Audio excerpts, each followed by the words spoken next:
My name is Gail Anderson, and I'm 33 years old. At my own wedding, my family handed me a gift box, and when I opened it in front of 120 people, it was completely empty. My mom smiled while I stared into all that nothing. She had planned it. She wanted the whole room to watch. But the empty box wasn't the cruelest thing that happened that night, and it wasn't the thing that changed my family forever. What my grandmother slipped into my hands 20 minutes later did that. And what my mother nearly did when I opened that second box at the head table, I will carry with me until the day I die. Welcome back to Calm Drama Stories, where we sit with the quiet moments that remake a family, the ones that happen at kitchen tables and wedding halls, not courtrooms. If stories about dignity and standing your ground speak to you, drop a comment and be sure to subscribe. Let me back up, because a box doesn't stay empty by accident. I work as a paralegal in a small firm 2 blocks from the county courthouse. I read contracts for a living. I notice when a single word is missing, and I notice when a whole person is. In my family, I was always the reliable one. When Grandma needed a ride to the cardiologist, I drove her. When someone had to sit at the hospital all night, that someone was me. When my sister Renee forgot our mother's birthday, I bought the gift and signed both our names. I was praised for exactly one thing my whole life: sensible. Never smart, never brave, never beautiful. Sensible, the way you praise a reliable car.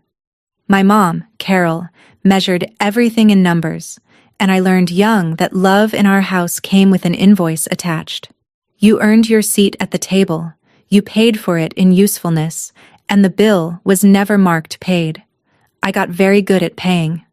I brought casseroles to funerals of people I barely knew. I remembered every anniversary. I answered the phone at 2 a.m, and I never once asked why it was always my number they called. Somewhere along the way, I made myself a quiet promise, the kind you don't say out loud. I thought if I just did enough, and did it perfectly, one day it would finally be enough. I never let myself finish the sentence. Enough for what exactly? I didn't want to know the answer, because I already suspected the box at the bottom of it was empty. I just didn't think my mother would gift wrap it and hand it to me in front of everyone I loved. Then I met Danny Marsh, and for the first time nobody was holding a calculator. Danny is a lineman. He climbs poles in ice storms so that the rest of us can keep our lights on, and he has the hands to prove it, rough and warm and steady. We met when a transformer blew on my street and half the block went dark for 2 days. He was the one still working at 11 at night when everyone else had gone home. I brought him coffee because it was cold, and he thanked me like I'd handed him something rare. We talked in the dark for an hour. He asked me questions nobody had asked me in years. Not what I did, but what I liked. Not what I was worth, but what made me laugh. When I told him I was a paralegal, he didn't ask how much it paid. He asked if I liked the people.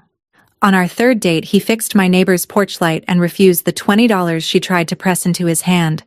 That's just how he is. He sees a broken thing and he mends it, and he doesn't send a bill. The first time he looked at me, really looked, I felt something I had no name for. Then I placed it. He was looking at me like I was already enough. Not enough if. Not enough when. Just enough. I had spent 31 years auditioning for my own family, and this stranger in a hard hat had cast me in the part on the first day. I loved him before I let myself say it. And I already dreaded one single moment, the moment I would have to introduce him to my mother. The engagement dinner was at a restaurant my mother chose specifically because the prices weren't on the website. There were 14 of us. My mom had made a seating chart, which should have been my first warning. She put Danny at the very end, right beside the little folding table where Renee's daughter Sophie and 2 cousins were coloring on paper placemats, the kids' table. She did it with a smile, the way she does everything cruel, so that if you object, you're the one making a scene. Danny sat down without a word and started teaching 9-year-old Sophie how to draw a house that wouldn't fall down. Halfway through dinner, my mother asked him, across the whole table, exactly what a man in his line of work brings home in a year. She said it sweetly. She called his job climbing poles, like he was a squirrel. My aunt laughed. Renee laughed a beat later, the way she always follows our mother, half a second behind and twice as loud. Danny answered the number plainly, no shame in it, and my mother repeated it back slowly so everyone could hear how small she thought it was. I opened my mouth. Under the table, a hand found my knee and squeezed. Not Danny's. I looked over, and my grandmother, Ruth, 84 years old, was quietly folding her napkin and standing up. She walked the length of the table, past the empty chair beside my mother, and sat down next to Danny at the kids' table. She asked him about ice storms. She asked him if he was ever scared up there. The whole table went quiet. That was the first crack of light I'd seen in 33 years, and I didn't understand yet why my grandmother, of all people, had chosen his side. My mother has a habit that tells you everything about her. When she's upset, she opens the calculator app on her phone and starts tapping, like she's totaling up a loss. She did it in the car after the dinner, in the passenger seat, thumb going, thumb going. Then she said the thing I'd been dreading since I was a child. She called my marriage a bad investment. She said it the way she'd say a stock had dropped. She reminded me, again, that our family had a name in this town, a reputation, standing, and that I was about to spend it all on a man who climbs poles. Then she looked at me sideways and said something I didn't fully understand yet. She said if I went through with it, I shouldn't expect anything to still be there for me. My part, she called it. Don't come asking about your part. I asked her what part. She just tapped the phone. I thought she meant her approval, which I'd never really had anyway. I thought she meant a spot in the will, a number I'd never counted on. I didn't know yet that my part had an address, a lake behind it, and a set of stairs my grandfather built by hand. I didn't know my mother had already decided to sell it, and that she needed me to fall in line before she could. I just sat there in the passenger seat while my mother added me up and found me wanting. And for one ugly second, some small girl still living inside me wondered if the calculator was right. There's a house I need to tell you about. My grandfather, Walter, built it himself on a small lake 25 minutes outside town, board by board, over the course of about 10 years. I don't know how a working man found the time. I only know that every good memory I have as a child happened inside those walls. Grandpa taught me to fish off the dock he built. He showed me how the stairs were joined so they'd never squeak, and to this day, they don't. He died 6 years ago, when I was 27, and I still reach for the phone sometimes to tell him things. My grandmother, Ruth, still lives out there alone, 25 minutes past the last stoplight, and I drive out most weekends because somebody should, and because I want to. 2 weeks before the wedding, I stopped by my mother's house to drop off some papers, and I heard her on the phone in the kitchen. She was using her business voice, the smooth one. She was talking to a real estate agent about the lake property. She used the word clear it out. She said the word dated. She was selling my grandfather's house, the one place on earth that still smelled like him, like sawdust and lake water and coffee. I stood in the hallway with the papers in my hand and felt the floor tilt. Then I remembered one thing, and I held onto it like a railing. The house wasn't hers. It was in my grandmother's name. It always had been. My mother could want it sold all she liked. But the pen belonged to Ruth, and I did not yet understand how hard my mother was already working to get it into her hand. 3 days later, my mother made her next move, and she made it in writing. She sent an email to the entire extended family, aunts, uncles, cousins, my father's side, everyone. In it, she announced that she was withdrawing her offer to help pay for the wedding. She'd promised to cover the venue and the dinner months ago, in front of witnesses, and now she was very publicly taking it back. She wrote that she didn't invest in ventures with poor fundamentals. She actually wrote that, about her own daughter's marriage, and she copied 30 people so they'd all know. It was a dare. Cancel the wedding, come crawling back, apologize for embarrassing the family, and maybe the money reappears. That was the whole point of doing it in public. She wanted me to feel the walls close in. Danny read the email over my shoulder and set his jaw and said one thing. "We'll pay for our own wedding then." So we did. We moved it to the fellowship hall of the little church on Route 9, and we did the math at the kitchen table like adults. $14,000 of our own savings, most of it his. No chandelier, no plated dinner, folding tables and string lights and a potluck of casseroles from people who actually loved us. I cried at that table, but not the way you'd think, because for the first time, the wedding was ours. Nobody had bought it, which meant nobody could take it back. I felt something loosen in my chest that had been clenched my whole life, and I didn't have a word for it yet. I would learn the word soon enough, and I would nearly trade it away for the very thing my mother was dangling. The week before the wedding, Renee let something slip. We were addressing the last of the place cards at my apartment, and my sister, who cannot hold a secret to save her life, giggled and said Mom had prepared a special gift for the reception. Something for everyone to see. She said it like it was fun. I asked her what it was, and she covered her mouth and said she'd promised not to tell, which meant she was dying to. All she'd add was that Mom wanted to make a point in front of everybody. I got a cold feeling in my stomach, the same one I get when a contract has a clause that reads too smooth. That night my mother called, ostensibly about parking at the church, and near the end she said, in that light voice she uses for her sharpest knives, "Don't worry, dear. At the reception, we'll show everyone exactly what this marriage is worth." Then she said goodnight like she'd complimented my dress. I hung up, and I knew, the way you know weather is coming, that she had built me a trap and wrapped it in ribbon. Here's the thing people never understand about a moment like that. I couldn't cancel. It was my wedding. You don't call off your own wedding because your mother has a surprise. You can't uninvite 100 people. You can't unbook the hall. And you can't refuse a gift in front of everyone without becoming the villain of your own story. So I did the only thing I could. I decided that whatever was in that box, I would not give her the reaction she'd paid for. I had no idea my grandmother had been preparing a box of her own for 60 years. The morning of the wedding, the church hall on Route 9 smelled like coffee and lilies and floor wax. Danny got there before the caterer, before the flowers, before me, and when I walked in, he was up on a ladder in his undershirt, hanging the string lights himself because he didn't trust the way they'd been strung. Of course he was. The man mends things. He'd wired the whole hall so every bulb came on at once, and when he flipped the switch and the room filled with warm little lights, Sophie clapped. She'd appointed herself my shadow for the day. She followed me around holding my veil off the floor so it wouldn't get dusty, very serious about the job, and she asked me if it was true that I was marrying a man who could fix anything. I told her it was. My phone rang while I was buttoning my dress in the Sunday school room. It was my grandmother.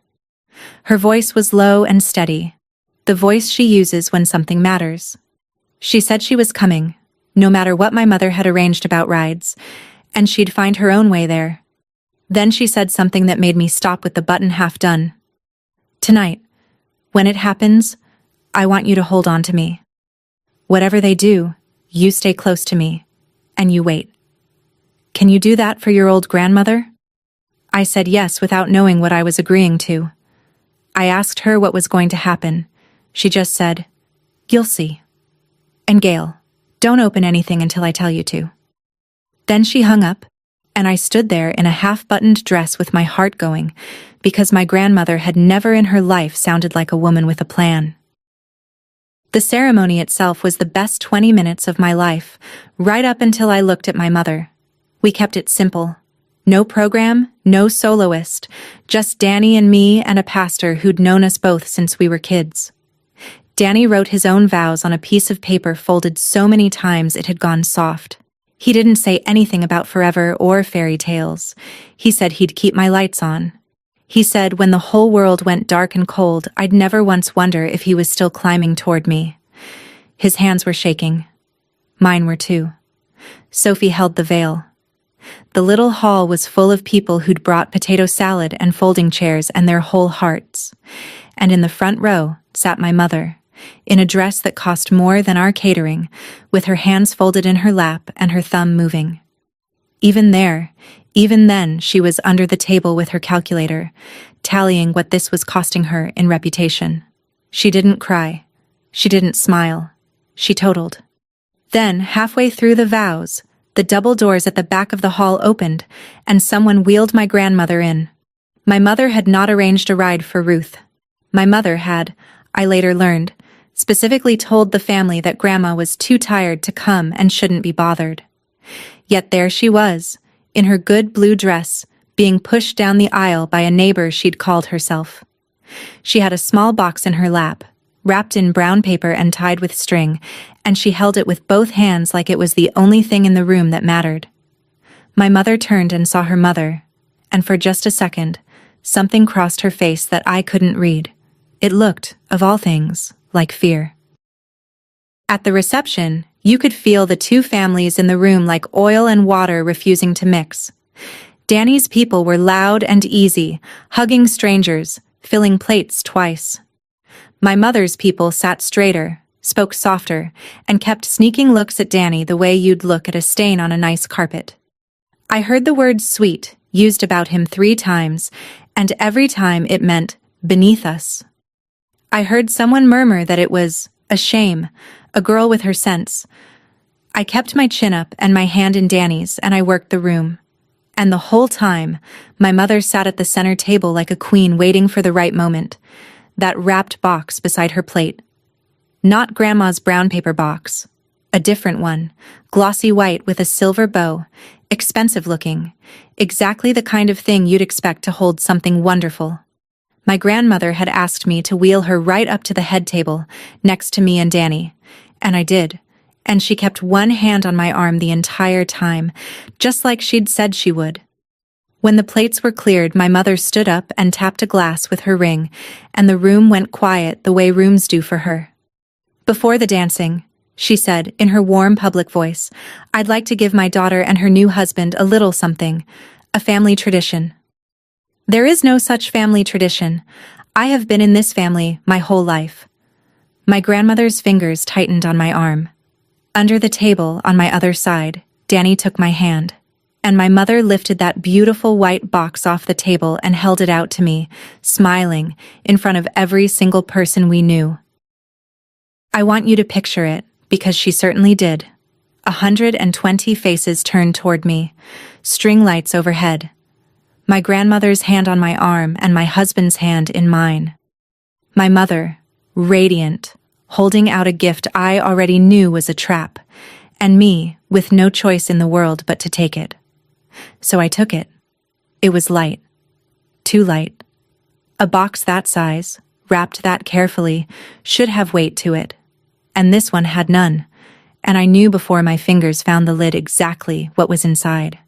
I lifted it anyway, because 120 people were watching, and my mother had bet everything on my face. Inside was nothing. White tissue paper, folded around empty air. Not a card, not a coin, not a note. Just the inside of an empty box, staring back up at me. And into the silence, loud enough to carry to the very back of the hall, my mother said the words she'd been sharpening for weeks. That's all your marriage is worth. The room laughed. Not everyone, but enough.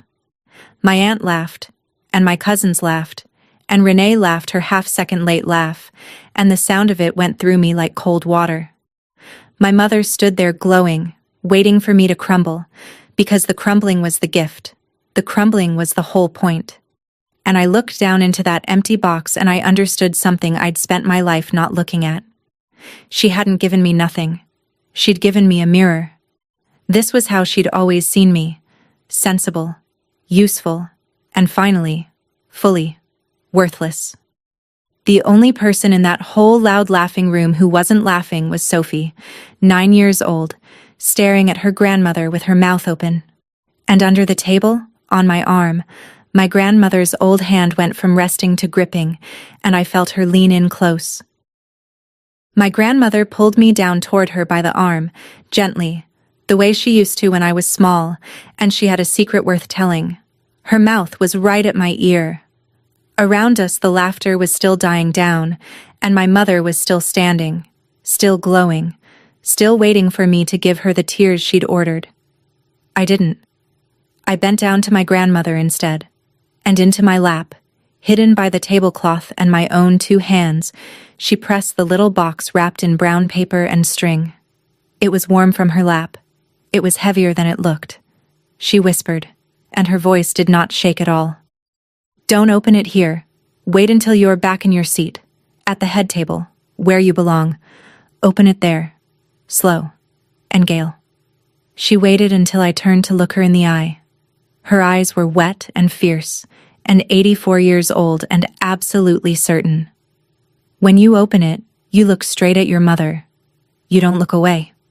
You understand me? You look right at Carol." I nodded. I couldn't speak. My hands closed around that brown paper box and I felt the shape of something inside it.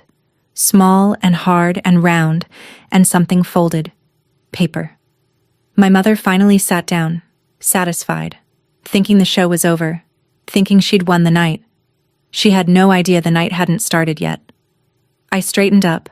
I set the empty white box aside without a word, which I could see confused her, because a reaction was the whole reason she'd built it. And I carried my grandmother's little box back to my seat at the head table, under the warm lights my husband had strung with his own hands, and I set it down in front of me, and I untied the string. The paper came away in my hands, quiet, and inside was a small wooden box my grandfather had made. I knew his work. I knew those joints. And inside that, resting on a square of blue felt, were 3 things. The first was a wedding ring.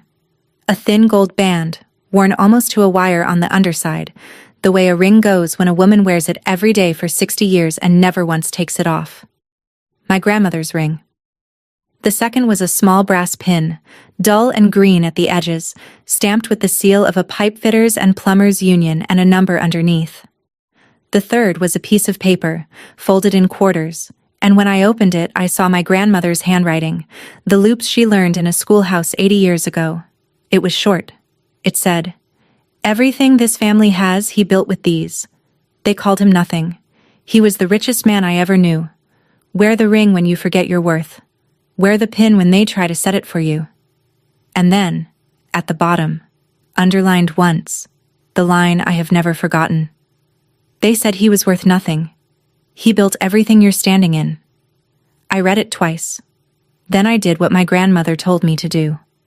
I looked up, and I looked straight across the reception at my mother. And Carol, who had been laughing and glowing and accepting congratulations for her clever little joke, saw the wooden box open in my hands. She saw the brass pin catch the light, and her face went white, all at once, the color dropping out of it like water out of a cracked glass. She half rose out of her chair, her hand shot to the edge of the table. For a second I thought she was going to stand all the way up and cross the room and take it out of my hands. She caught herself. She sank back down. But everyone at our end of the hall had seen it. My mother was afraid, and I finally understood that the empty box had never been the real gift in that room. I sat there holding a brass union pin, and 33 years of small, strange things rearranged themselves in my head all at once. My whole life, my mother had told a story about where we came from. Old family, good stock. People of a certain standing, she'd say, as if standing were something you inherited like a nose. But nobody ever said what my grandfather actually did. I'd never once heard the word for his job spoken in her house. When I was little, there'd been a photograph on the hallway wall, a man in work clothes with his sleeves rolled up, grinning next to a length of pipe. One day it was gone, and when I asked, my mother said it had been the wrong photograph for that wall. I was 8. I didn't push.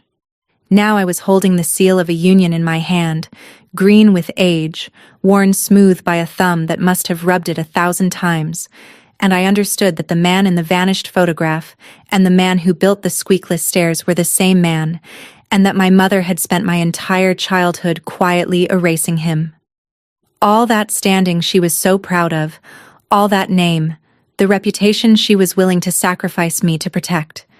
It had been built by a plumber, by exactly the kind of man she'd just seated at the children's table, by exactly the kind of man she'd just told 100 people my marriage was worthless for choosing. I looked up from the pin, and across the room my mother was already moving.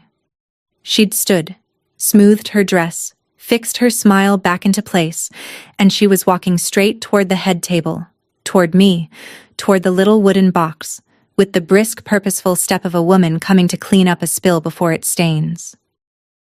She reached me with her party smile on and her eyes like winter.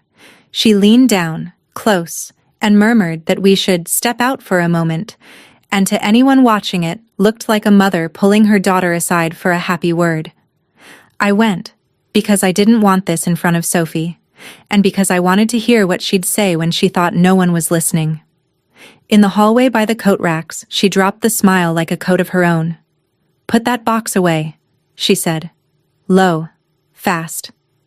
"This is neither the time nor the place." I asked her what she was so afraid of. I heard my mother's own sentence walking around in my head. "That's all your marriage is worth." And for the first time in my life, it sounded exactly as empty as the box she'd handed me. She didn't answer the question. Instead, she pivoted, the way she always does, to money and to duty. "She told me your grandmother is confused. She's not well. She gets ideas. She told me that house on the lake is falling apart, and it needs to be sold before Ruth does something foolish with it." She said it fast and smooth, and I felt the shape of the thing under the words, the clause too clean, the real reason for all of it. My mother didn't just want that house sold. She needed my grandmother to sign it over to her, and soon, before anyone could ask my grandmother what she actually wanted.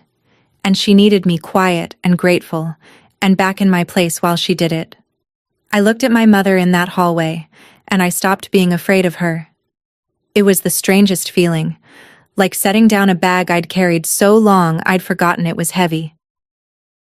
Let me step out of the story for 1 second because I think some of you are sitting exactly where I was sitting.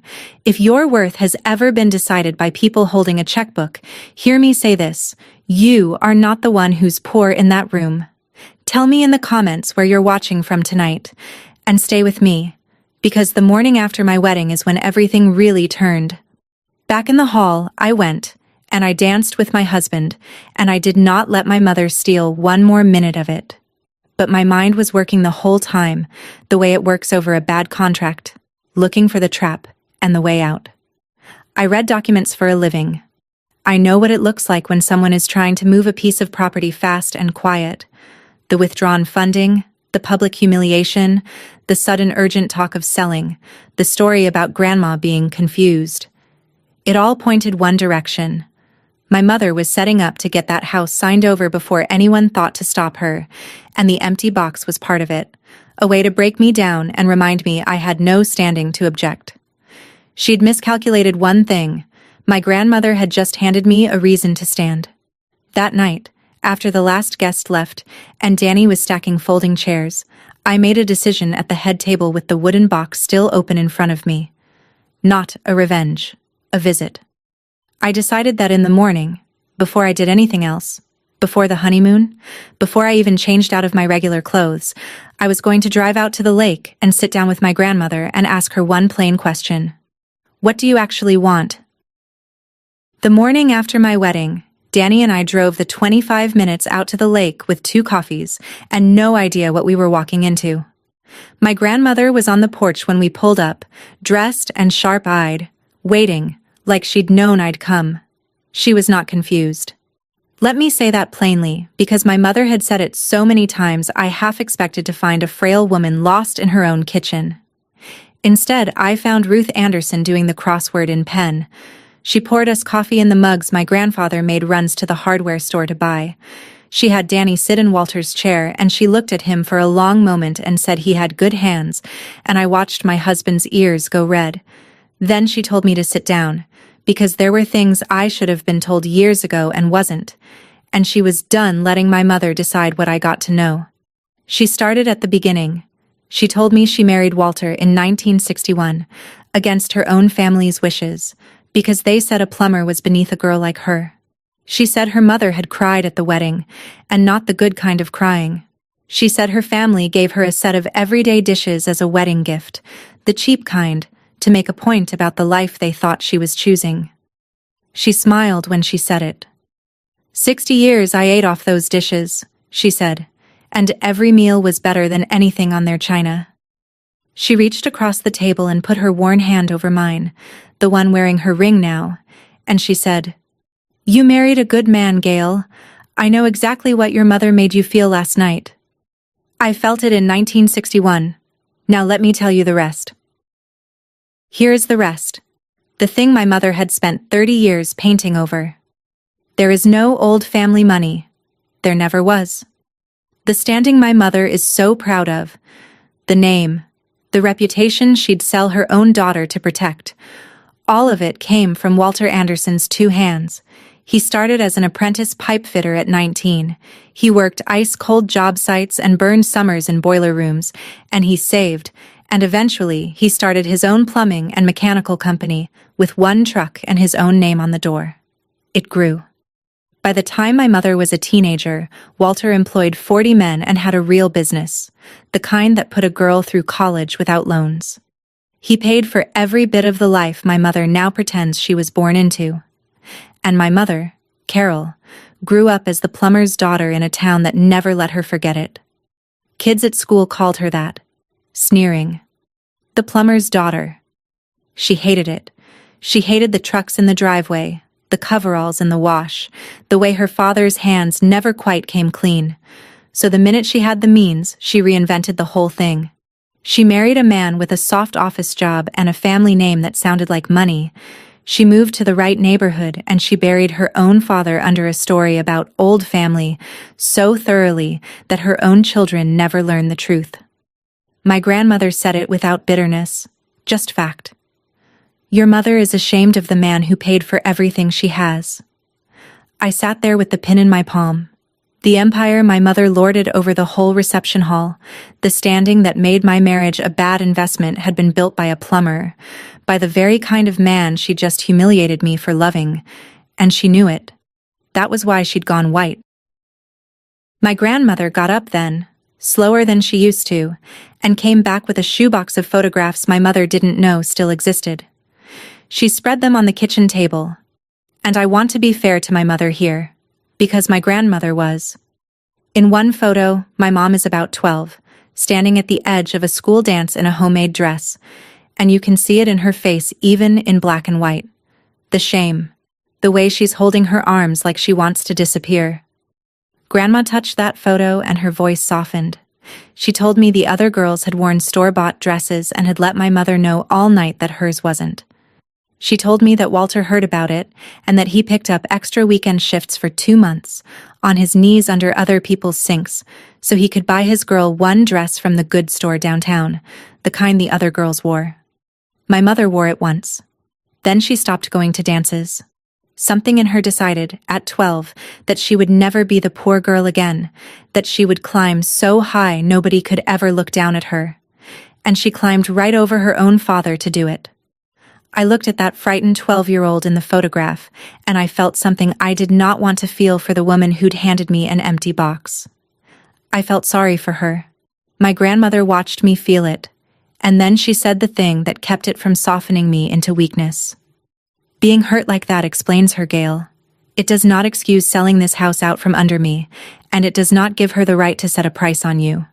Understanding a person and obeying them are two different things. Then my grandmother reached to the sideboard and handed me a folder, and my paralegal brain went cold and clear the second I opened it. Inside was a quitclaim deed. It was already filled out, professionally, transferring the lake house from my grandmother's name into my mother's. All it needed was Ruth's signature. My mother had brought it out the week before, my grandmother said, along with a lot of talk about how the house was too much to keep up, how Ruth might fall out here alone, how it would be simpler if Carol just handled things. She'd left the deed on the table like a bill you're expected to pay. And she'd told my grandmother a notary would be coming by that Monday to make it official. 2 days away. I asked my grandmother, gently, because I had to, whether she wanted to sign it. Whether maybe the house was too much. She looked at me like I'd asked if she wanted to sign away her own hands. "This is the house Walter built me," she said. "I fished off that dock with you. I am not confused, and I am not tired of my own life. Carol wants it sold so she can erase the last thing in this world with his fingerprints on it, and I have been too scared and too polite to stop her." Her chin trembled, just once, and then it stopped. "I don't want her to have it, Gail. But I don't want it to be a weapon either. I've had enough of this family measuring things. I just want it safe." I sat there with a notary coming Monday and my grandmother's whole heart on the table, and I realized the thing I was good at, the boring, careful thing nobody ever praised, might be the only thing that could actually help. So I asked my grandmother the plain question I'd driven out there to ask. Not what my mother wanted, not what would be simplest. What did she, Ruth, actually want to happen to this house? She thought about it for a long time, turning her coffee mug in her hands, and when she answered, she was very clear. She did not want to give it to me. She said that first, and she said it looking right at me, because she knew me. "If I hand it to you outright, Gail, your mother will say I was confused and you took advantage, and you'll spend the rest of your life defending yourself. And worse, it'll become a thing that gets measured. I'm done with measuring." What she wanted was for the house to stop being something anyone could sell or fight over, or use as a knife. She wanted it put into a trust that couldn't be broken, so that she could live in it for the rest of her days, and after her, it would stay in the family as a place, not a price. A place where any Anderson who married for love instead of standing would always have somewhere to go. She wanted Walter's name on it, the real one, the plumber's name, the union man's name. "They said he was worth nothing," she said again, quiet, looking at the pin in my hand. "Let this house say otherwise for 100 years." I told her I could help her do that, the right way, with a real estate attorney and a doctor to document that she was of sound mind, so no one could ever claim she was confused. She reached across the table and squeezed my hand. "Then let's beat Monday," she said, and for the first time in the whole terrible weekend I laughed. That night my mother called me, and her voice was different, soft, almost warm. I hadn't heard that voice pointed at me in years, and God help me, some old hungry part of me sat up like a dog at the door. She said she thought we'd both said things. She said maybe the box was too much, which was as close to an apology as Carol Anderson has ever come. And then, gently, she made her offer. If I would let the house situation resolve quietly, meaning let her sell it, and if I would keep all that old union nonsense to myself and not go stirring up the family with stories about Grandpa, then she would put me back in her will. She would fund a real honeymoon. She would, she said, welcome you back into this family where you belong. She said she was proud of me. Do you understand what she offered me? Everything. The exact thing I had been auditioning for since I was 5 years old. My mother's approval, handed over the phone in a warm voice. My name back in the book. My seat at the table restored. All I had to do was stay quiet and let her sell my grandfather's house and go on pretending he was nobody. For one long moment, standing in my kitchen the day after my wedding, I wanted it so badly I couldn't breathe. That is the honest truth. The little girl who bought birthday gifts and signed 2 names wanted to say yes so fast. I told my mother I needed to think. She said, "Of course, sweetheart, take your time." And the word sweetheart went into me like a hook. I hung up and I sat down on the kitchen floor, because the thing I wanted most in the world and the thing I could not live with had just turned out to be the same thing. I didn't sleep. I sat at the kitchen table most of the night with my grandmother's ring on my finger and my grandfather's pin in front of me, and I did the hardest arithmetic of my life. Not with a calculator. My mother taught me to add people up, and I was finally trying to unlearn it. Here is what I saw somewhere around 3 in the morning. The empty box hadn't hurt because it was cruel. Cruelty I could have taken. It hurt because a part of me believed it, because somewhere deep down I had accepted my mother's math a long time ago, that I was worth what I could prove, that love was a thing you earned by being useful, and that if I ever stopped performing, I'd be exactly what she said. An empty box. I had been keeping score my whole life on her scoreboard, and her offer, the will, the honeymoon, the sweetheart, was just her handing me the same scoreboard back and asking me to play. If I said yes, I'd win the game and lose the only thing worth having, which was the right to stop playing it. Danny found me at the table when the sky was going gray. He didn't ask what was wrong. He just sat down next to me and put his rough hand over my grandmother's ring and waited. And I knew. I was going to help my grandmother put that house beyond anyone's reach on Friday, before Monday's notary ever showed up. And then I was going to give my mother her answer. Not on the phone, not quietly, but at the family brunch that weekend, in front of the same people who'd watched me open an empty box. Not to humiliate her. I was done with that scoreboard. To simply, finally, stop paying a bill that was never real. Friday morning, I took the day off, put on my good blazer, and drove my grandmother to the office of a real estate attorney I trusted from the courthouse, a careful woman named Patricia Vaughn, who does not cut corners. I want to be clear about how ordinary this was, because there was no magic in it. No secret document that made anyone rich. We did it the slow, boring, correct way, the way I do everything, the way nobody ever thanks you for. My grandmother met with Patricia alone first, so no one could ever say I was in the room steering her. A physician my grandmother had seen for 20 years came by that same morning and documented, in writing, that Ruth Anderson was of sound mind and knew exactly what she was doing. Then, of her own free will, my grandmother placed the lake house into an irrevocable trust. She kept the right to live there for the rest of her life. After her, it would pass into the family as a protected place that could never be sold, and the trust named it, in plain letters on the first page, the Walter Anderson House. When she signed, her hand didn't shake at all. Mine did.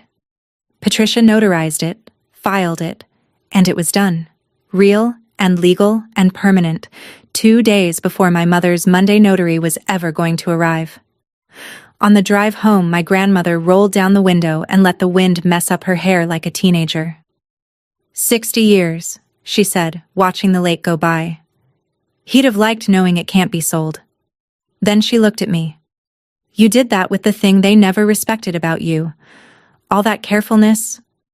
Look what it saved. I hadn't thought of it that way. I have thought of it that way every day since. The family brunch was that Sunday, at my mother's house, on the Good China.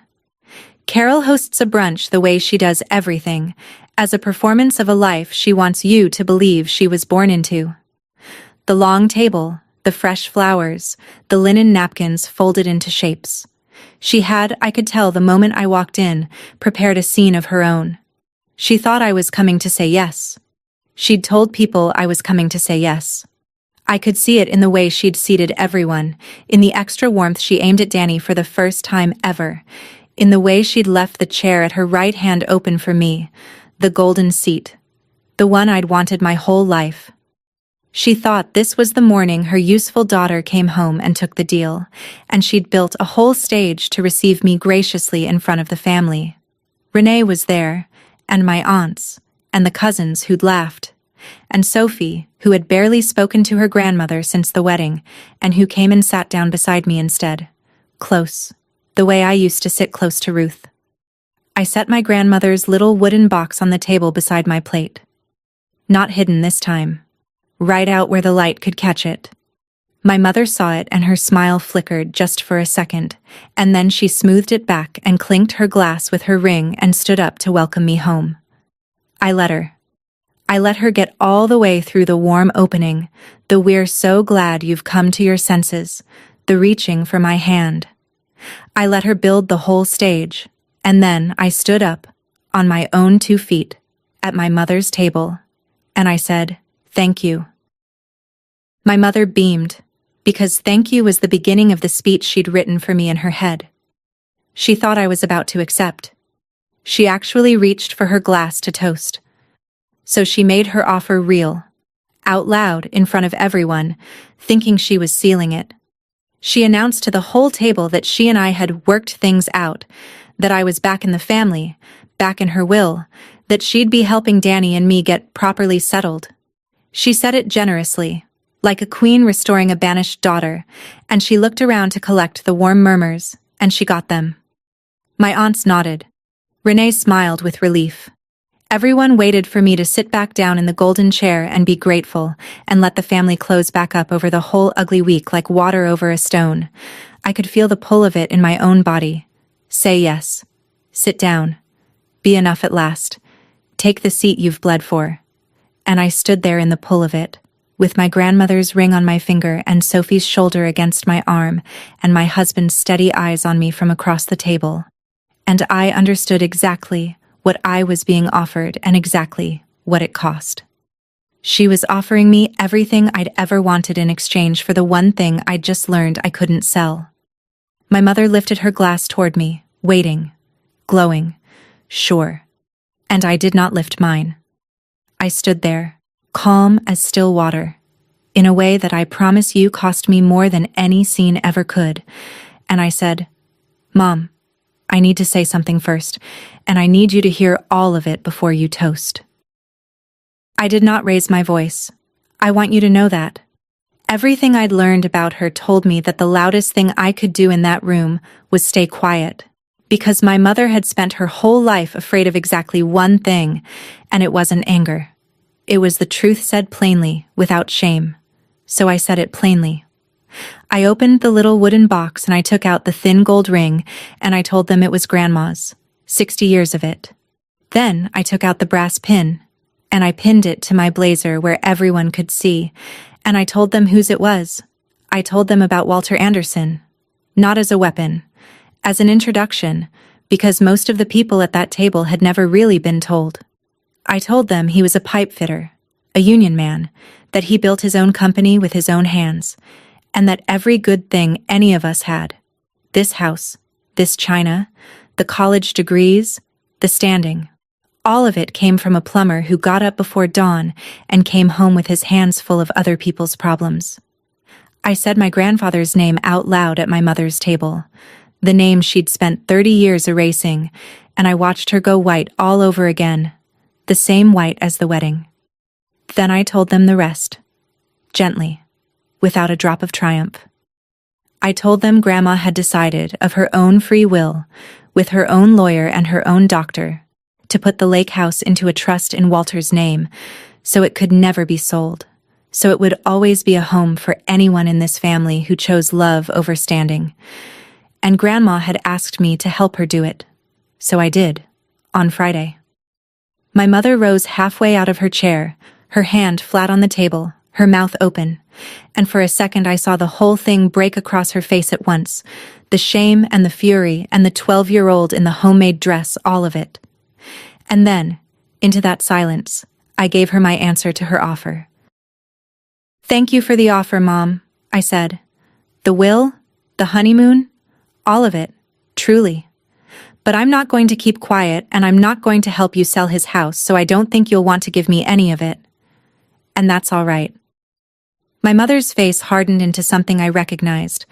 The winter came back into her eyes, and she said the thing she thought would end me.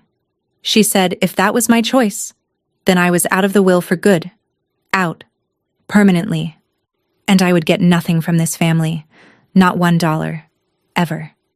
She said it like she was closing a vault. She waited for me to flinch. She'd handed me an empty box once already and watched me not cry, and I think she needed, badly, to finally see it land.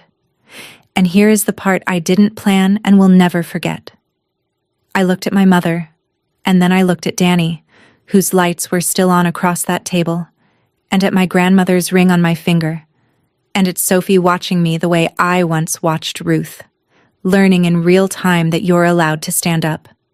And I told my mother the truest thing I have ever said out loud. You can keep the money. My worth was never yours to set. The room was so quiet I could hear the clock in the hall.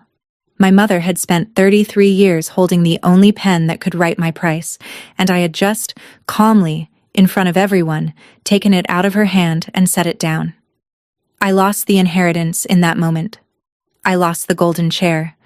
I lost the last thin thread of a mother's approval I'd been chasing since before I could read. I felt every bit of it go. And underneath the losing, Steady as Danny's hand, I felt myself come free. I didn't storm out. There was nothing left to perform. I told my mother I loved her, which was and is true, and made it worse for her, not better. And then I picked up the little wooden box, and my husband picked up our coats, and we left. Sophie caught me at the door. She tugged my sleeve and pointed at the brass pin on my blazer and asked, in that clear 9-year-old voice that carries across a silent room, "What's that, Aunt Gail?" I knelt down so we were eye to eye. I told her it belonged to her great-grandfather, and that he built houses and fixed pipes, and that he was one of the best men who ever lived, and that anyone who told her different didn't know what a person was worth. She nodded very seriously, filing it away, and she asked if she could see the lake house someday. I told her it would always be there, that it could never be sold now, that it was hers to visit for the rest of her life. Behind me, I heard my mother sit down, slowly, at the head of her beautiful table. And Renee, my sister, who has laughed half a second behind our mother her entire life, did not laugh. She stood in the doorway of the dining room with her napkin still in her hand, looking at me, and then at the pin, and then at her own daughter. And something moved across her face that I hadn't seen there before. Doubt. The first real doubt. She didn't say anything. She didn't have to. I drove home with my husband and my grandmother's ring and my grandfather's pin, poorer than I'd been that morning by every measure my mother knew, and richer than I'd ever been in my life by the only one that turned out to be real. It's been 6 months. I'll tell you the truth, because this isn't a fairy tale and you deserve the real ending. My mother did take me out of the will, and she meant it. We don't speak much. She still tells people we come from old family, still hosts her brunches, still opens the calculator when she's upset. The thing that hurt her never got healed, and a hurt like that doesn't vanish because her daughter grew a spine. I didn't fix my mother. You can't. But the lake house stands, and it will keep standing, with Walter's name on the deed where anyone can read it. My grandmother lives there still, and every Saturday Danny and I drive the 25 minutes out, and he fixes whatever's loose, and I do the crossword with her in pen.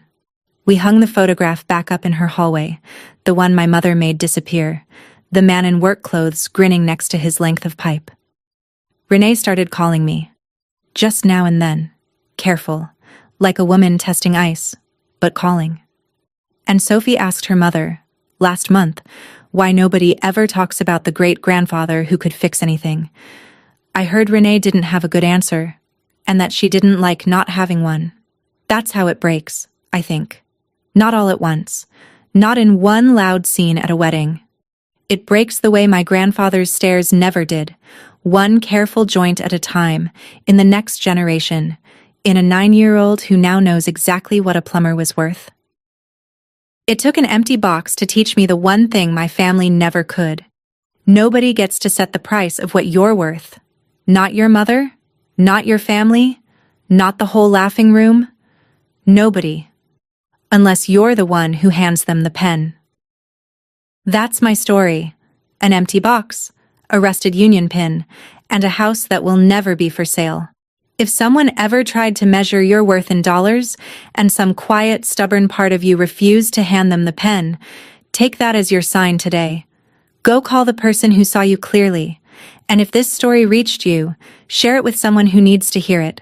Drop a comment, hit subscribe, and I'll see you in the next one. And I stood there in the pull of it, with my grandmother's ring on my finger and Sophie's shoulder against my arm, and my husband's steady eyes on me from across the table. And I understood exactly what I was being offered and exactly what it cost. She was offering me everything I'd ever wanted in exchange for the one thing I'd just learned I couldn't sell. My mother lifted her glass toward me, waiting, glowing, sure. And I did not lift mine.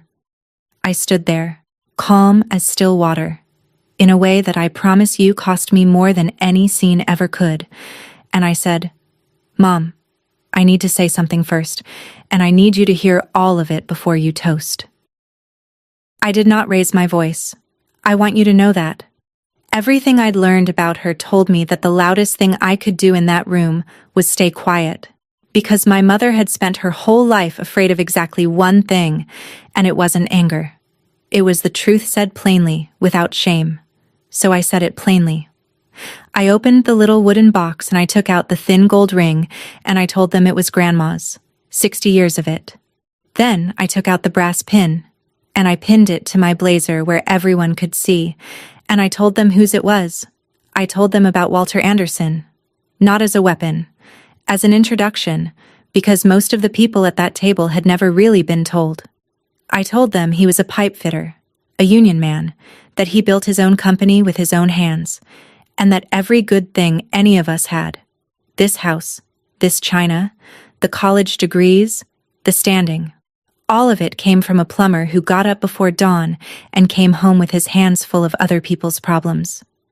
I said my grandfather's name out loud at my mother's table, the name she'd spent 30 years erasing, and I watched her go white all over again, the same white as the wedding.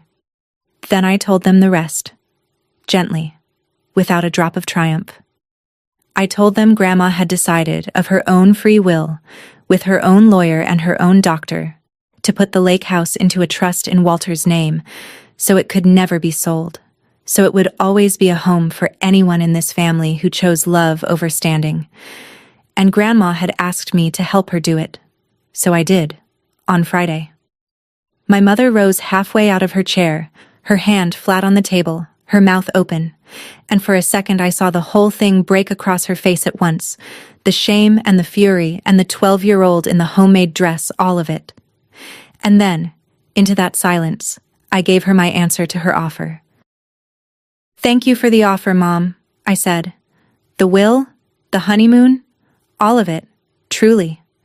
But I'm not going to keep quiet, and I'm not going to help you sell his house, so I don't think you'll want to give me any of it. And that's all right." My mother's face hardened into something I recognized. The winter came back into her eyes, and she said the thing she thought would end me. She said if that was my choice, then I was out of the will for good, out, permanently, and I would get nothing from this family, not $1, ever. She said it like she was closing a vault. She waited for me to flinch. She'd handed me an empty box once already and watched me not cry, and I think she needed, badly, to finally see it land. And here is the part I didn't plan and will never forget. I looked at my mother, and then I looked at Danny, whose lights were still on across that table, and at my grandmother's ring on my finger, and at Sophie watching me the way I once watched Ruth, learning in real time that you're allowed to stand up. And I told my mother the truest thing I have ever said out loud. You can keep the money. My worth was never yours to set. The room was so quiet I could hear the clock in the hall. My mother had spent 33 years holding the only pen that could write my price, and I had just, calmly, in front of everyone, taken it out of her hand and set it down. I lost the inheritance in that moment. I lost the golden chair. I lost the last thin thread of a mother's approval I'd been chasing since before I could read. I felt every bit of it go. And underneath the losing, steady as Danny's hand, I felt myself come free. I didn't storm out. There was nothing left to perform. I told my mother I loved her, which was and is true, and made it worse for her, not better. And then I picked up the little wooden box, and my husband picked up our coats, and we left. Sophie caught me at the door. She tugged my sleeve and pointed at the brass pin on my blazer and asked, in that clear 9-year-old voice that carries across a silent room, "What's that, Aunt Gail?" I knelt down so we were eye to eye. I told her it belonged to her great-grandfather, and that he built houses and fixed pipes, and that he was one of the best men who ever lived, and that anyone who told her different didn't know what a person was worth. She nodded very seriously, filing it away, and she asked if she could see the lake house someday. I told her it would always be there, that it could never be sold now, that it was hers to visit for the rest of her life. Behind me, I heard my mother sit down, slowly, at the head of her beautiful table, and Renee, my sister, who has laughed half a second behind our mother her entire life, did not laugh. She stood in the doorway of the dining room with her napkin still in her hand, looking at me, and then at the pin, and then at her own daughter. And something moved across her face that I hadn't seen there before. Doubt. The first real doubt. She didn't say anything. She didn't have to. I drove home with my husband and my grandmother's ring and my grandfather's pin, poorer than I'd been that morning by every measure my mother knew, and richer than I'd ever been in my life by the only one that turned out to be real. It's been 6 months. I'll tell you the truth, because this isn't a fairy tale and you deserve the real ending.